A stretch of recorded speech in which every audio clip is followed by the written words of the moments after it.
Hello, and welcome to another Apple This podcast. Hey guys, it's Alex Hall, and I want to talk to you about Audio Hijack.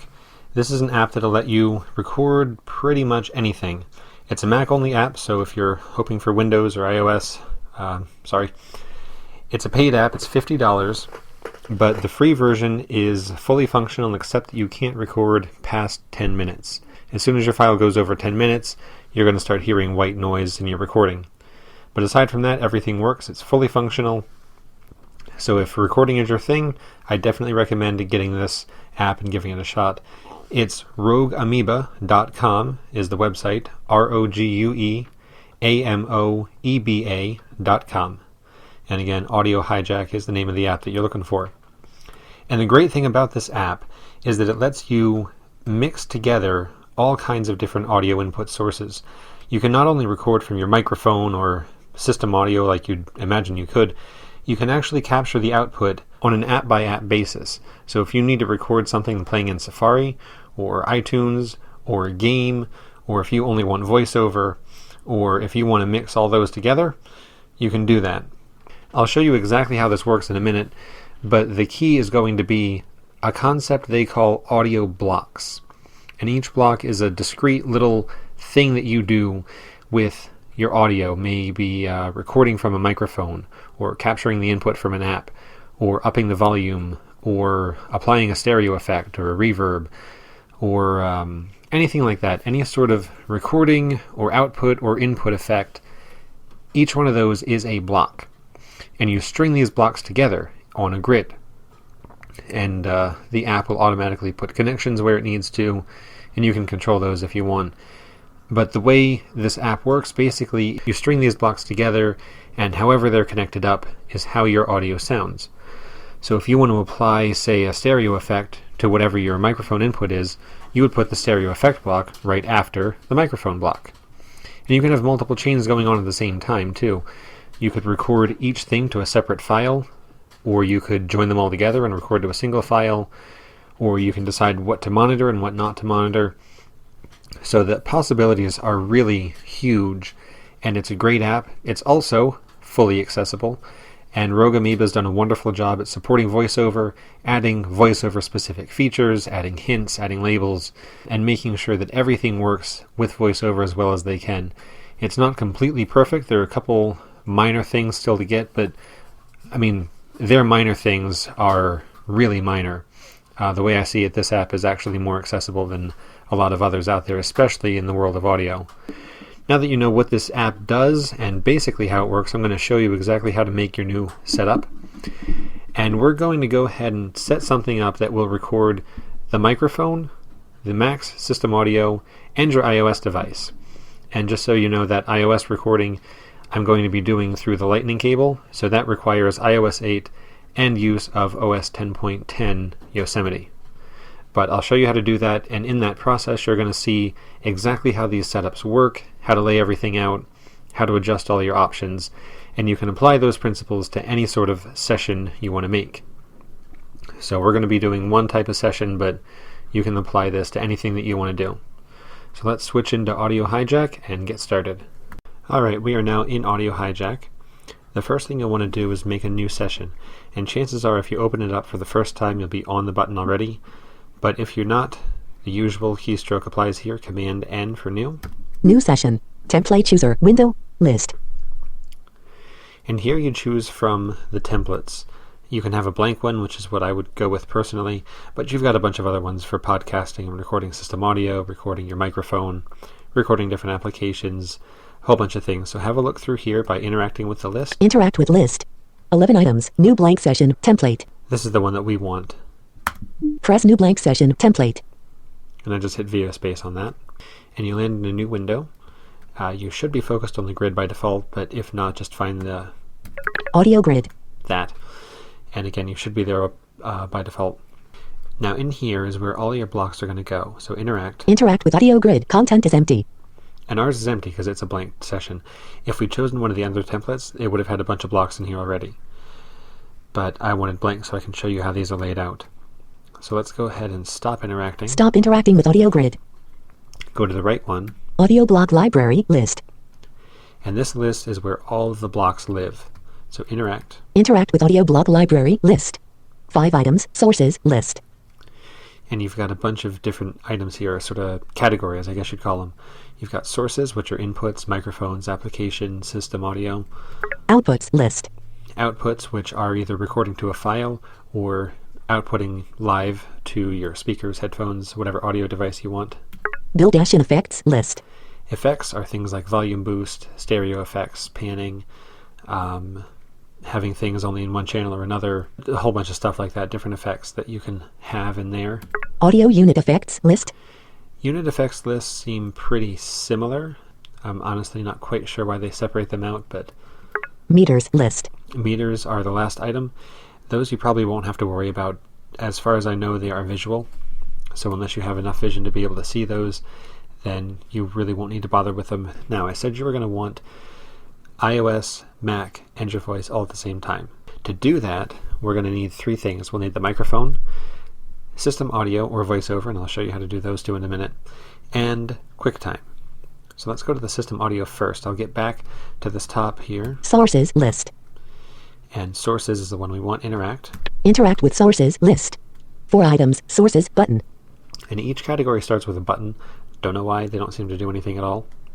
Application, capture audio from any application, library block. Not the one. Input device, capture audio from a mic or other input, library block. That's the one. VO space. VO press to copy library block. Yeah, what she said. Copy library block input device, capture audio from a mic or other input, library block. So VO press, VO space, same thing. Audio Hijack calls it VO press. Now that is copied. So let's stop interacting twice to get out of the list and out of the entire block library. Stop interacting with sources list. Stop interacting with audio block library list. And go to the grid, which is one to the left with the VO left arrow. Audio grid. Interact. Interact with audio grid. Content is empty. Paste with Command V. Paste. Blue snowball at 1x, 1y, audio block. Blue snowball has no connections. And mine defaulted to Blue Snowball because that's the mic I've been using with this. Yours will probably default to your built-in microphone, but you can go in and change it, and we'll see how to do that in a second. And you also heard it say no input connections. The hint for any of these blocks is the input and output connections that that block has to any of the other blocks, which makes it really easy to tell if things are set up correctly or not.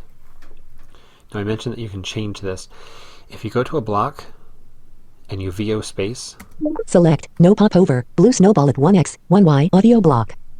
usually that'll bring up a popover of options. Audio device section. Block enabled on switch. The first one of which This block is the- currently on dash. Click to switch it off and have audio bypass it. Exactly what she said.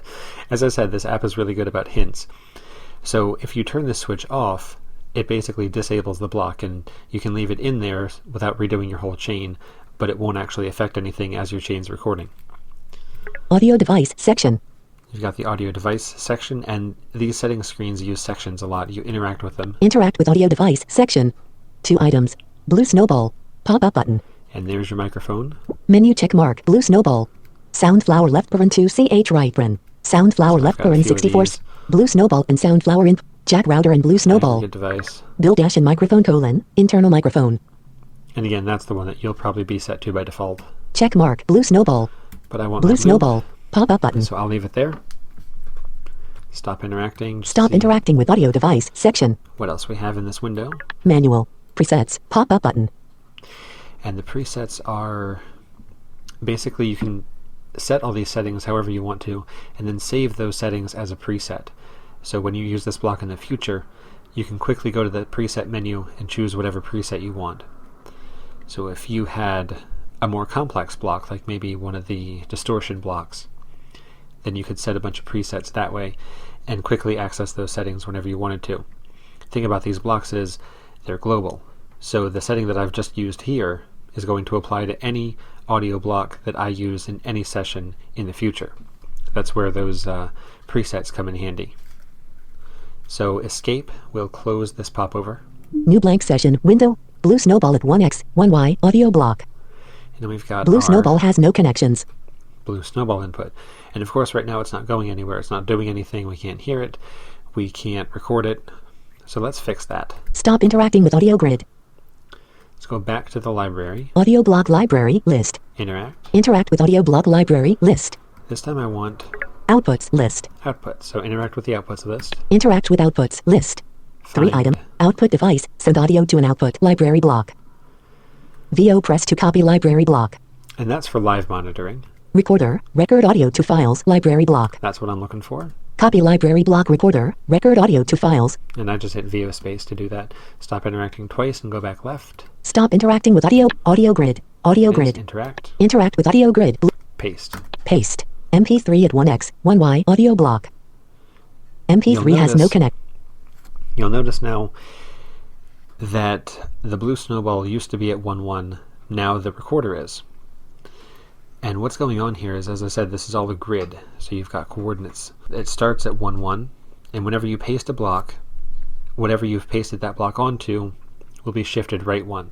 So if I now go to the right with the right arrow, Blue snowball at 2x, 1y audio block. you can hear it's Blue now at snowball has 2x. no connect. And 2x is basically 1 to the right.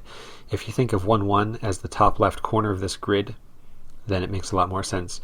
The x is further to the right, bigger the y, the further down. So they're on the same y, which means they're the same height, but they're next to each other because the x's are different. So how do you move these? Like, I want my input first because I want it to go to the recorder, and the way audio flows is from left to right. You can use command left arrow to move it left 1, Blue snowball moved to 1x, 1y, one other block is displaced to the right. and it told me not only where it moved to, but what happened to the other block. Now if I go to the right with right arrow, MP3 at 2x, 1y audio block. they've switched places. MP3 has 1. And I should mention too that I'm not using QuickNav. You can just leave QuickNav off and arrow around, and it makes it really easy to get around. Now if you do use VO arrow keys or QuickNav, the advantage there is that you'll actually hear the connections. Right now I am on the MP3 audio. If I left arrow, Blue snowball at 1x, 1y audio block. it jumps right to Blue that. snowball has no in. But if I VO right arrow, instead of going back to the MP3 block, I will hear this. Connection from blue snowball at 1x, 1y to MP3 at 2x, 1y. So it tells you the connections. And again, the hints for the blocks already tell you that. This is just another way to get at that information. Now that we've got our blue snowball, or your internal microphone, or whatever mic you're using, next we need input from the system. Let's go ahead and grab that. So stop interacting with your grid, Stop interacting with audio grid. go back to the library and interact. Audio block library. Interact with audio block library list. 5 items. Sources want- list. We want sources, there it is, so interact with that list. Interact with sources list. And find system audio by VO down arrowing. Application. Capture. Input device. Capture audio from a mic or other input library block. System audio. Capture all audio played on the system library block. That's the other one. VO so press to copy library block. let's do that. Copy library block system audio. Capture all audio played on the system library block. Go back to the grid, Audio grid. interact, Interact with audio grid. paste. Paste. System audio at 1x, 1y audio block. System audio has no connections. Everything is now moved to the right. If you right arrow, Blue snowball at 2x, 1y audio block. MP3 at 3x, 1y audio block. and that's really my only complaint so far, is that you can't just move to a block on the grid and paste your block there. You have to paste it and then move everything back around. Now I want the two inputs to be stacked on top of each other. It'll make sense in a minute why, but let me go back to that first input, Blue snowball at 2x. System audio at 1x, 1y audio block. that one, and I'll move it System down. audio has no. And to move it down, again, command, then down arrow. That moves it by 1 unit. System audio moved to 1x, 2y. But that didn't cause the other two to move back. If I up arrow, Blue snowball at 2x, 1y audio block. that moved me back up to the first level of the Y, but it's still at 2x, so it's still moved over 1. Let me move it back to the left with command left, Blue snowball moved to 1x, 1y. and my MP3 is still hanging out here. MP3 at 3x, 1y audio block. Way over there at 3, let me move it. MP3 has 2 input connections from Blue Snow. MP3 at 2x, 1y audio. There we go, the hint started speaking at exactly the same time I moved it, so the hint spoke first. But it now is moved.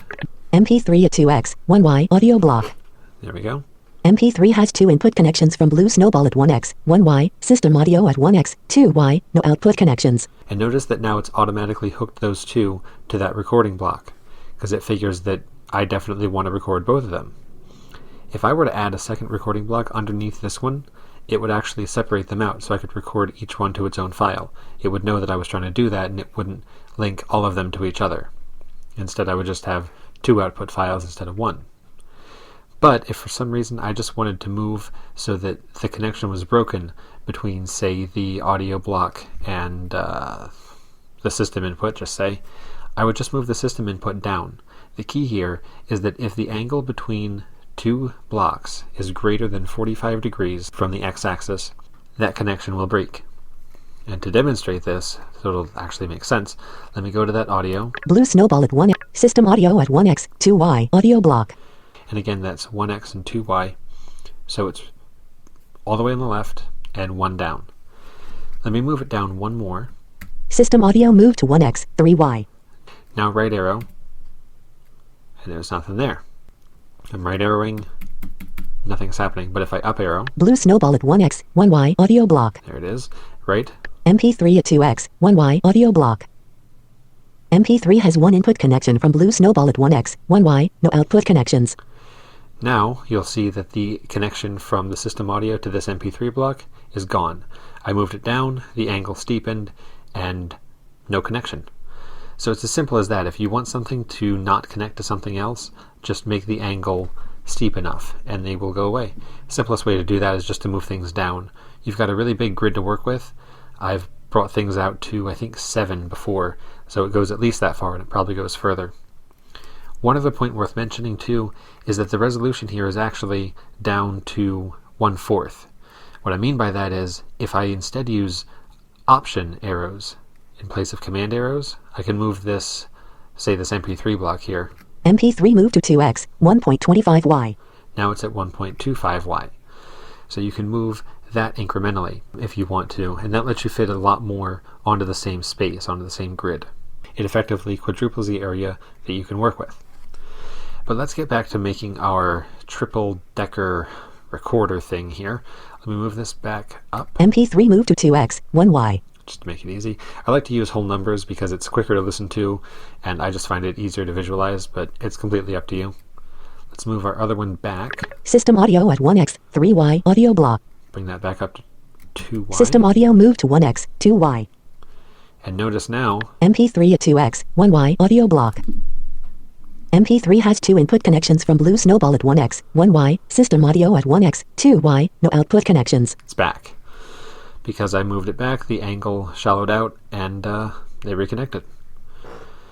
Now, a personal habit of mine is to have my MP3s or any recorders that I've got hooked up to multiple sources between those 2 sources. So I'm going to actually move this down to 1.5y. MP3 move to 2x, 1.5y. Just a preference of mine. You don't have to. It's really completely up to you. It doesn't matter. I just find it easier, again, to visualize as I'm making these grids. But let's go ahead and grab one more. Now we need the QuickTime application, because that's what we're going to use to give us voiceover on iOS. Let's go back to the library. Stop it. Audio block library. Interact with audio block. And we will need sources once more. Sources list. Interact with sources. This time we want application. Application. Capture audio from any application. Library block.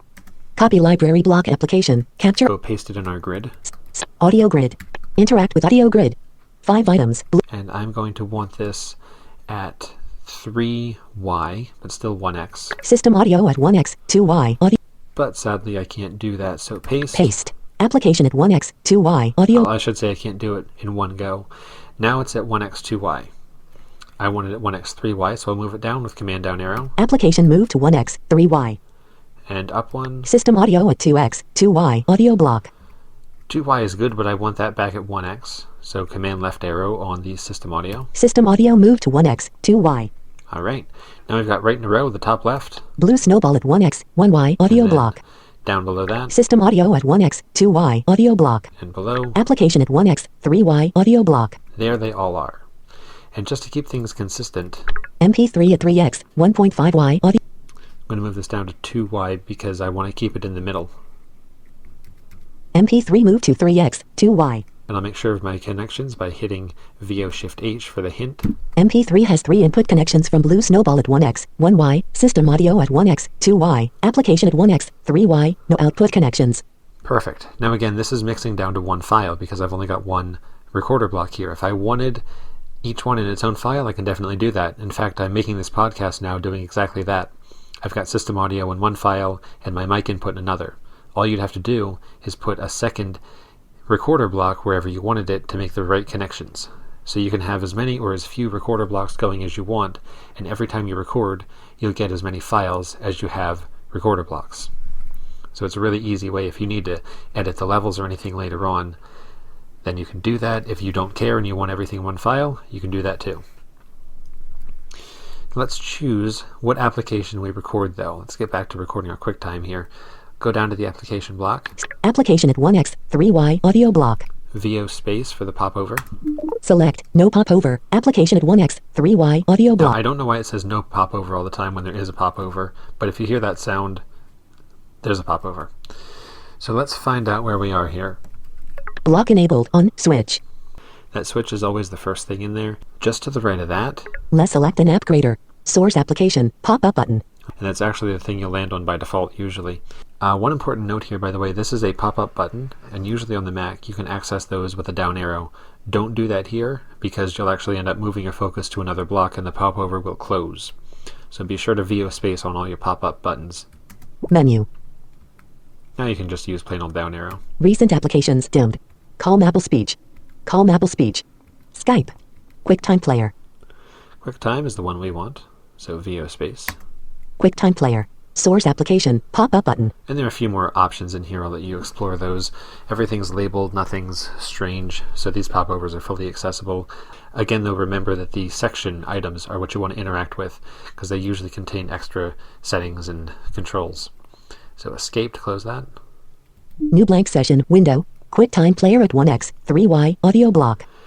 Notice too that the block changed. It used to be called Application Audio, now it's called QuickTime Audio, so it's nice that it tells you exactly what's going on. You can keep track of things as you're going around your grid. Now we've got all three of these, System and QuickTime and your microphone, all going into one recorder, which is perfect. Now the way to get QuickTime to actually record your voiceover from your iPhone or iPad or iPod, again you have to be running iOS 8 and Yosemite, otherwise this isn't going to work. But it's a pretty simple process. You take your phone, I'm using an iPhone so I'm just going to call it a phone, take your lightning cable, which I have right here, plug it into your Mac, if I can get it, there we go. Plug the other end into your phone.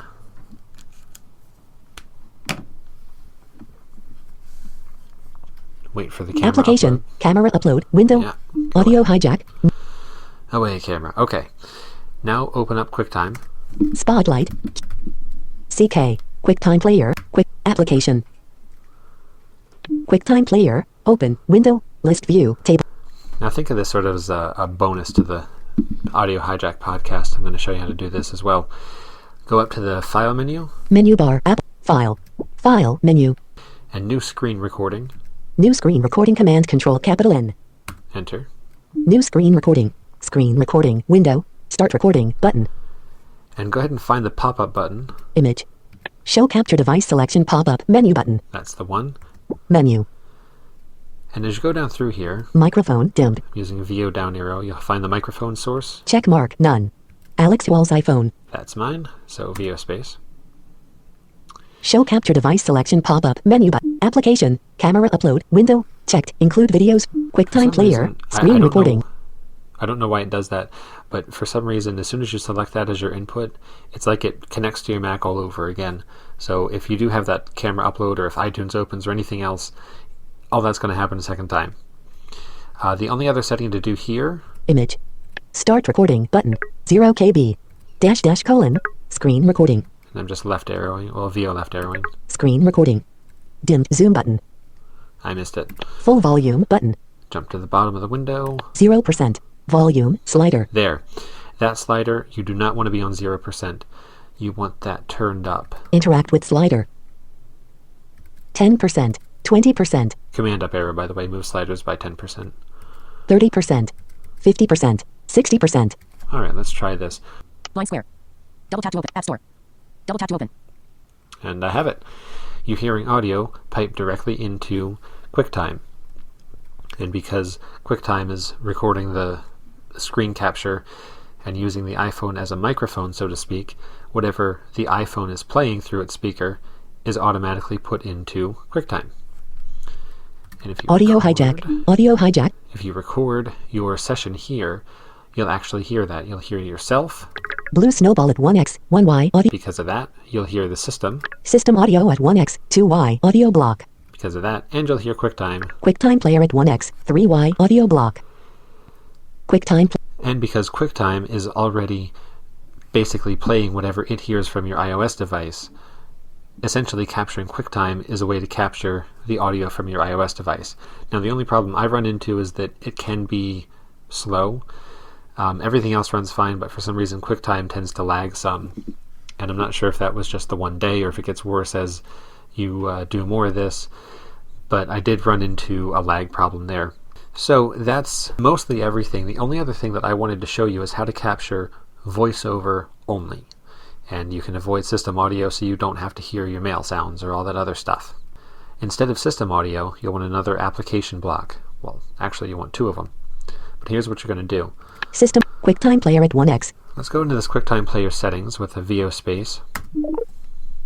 Or just plain old space would work too, by the way. QuickTime player. Source application. Pop-up button. And the source application is what we want. But instead of just VO space, I'm actually going to hold down the Option key for an extra couple seconds and then hit Control and then hit space. So I'm doing a VO space, but I'm making sure to hold down Option a little bit before I do the Control and the space. Menu. Background applications dimmed. And now you'll see a whole bunch of applications that weren't Open there pop-up before. menu. QuickTime player. Calm Apple Internet accounts. Calm Apple Ticket server. Calm Apple Ticket server. So a ton of them. And there are two here. One's a voiceover, Voiceover. that one, and the other Calm Apple speech. is calm.apple.speech. Voiceover is all voiceover sounds. The speech is voiceover's speech. So if you want to grab them both, be sure you grab two audio blocks for applications. Set one to voiceover, set the other to calm.apple.speech, and you'll have voiceover. So that should be about everything. Hopefully that's enough to get you started.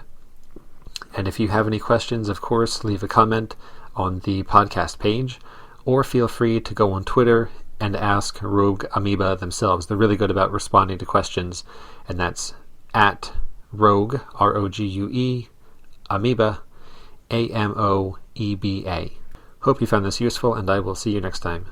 This podcast was brought to you by the team at Apple This. For more information and resources to help you get the best experience from your Apple device, visit the Apple This website at www.applevis.com, where you can also contact the Apple This team.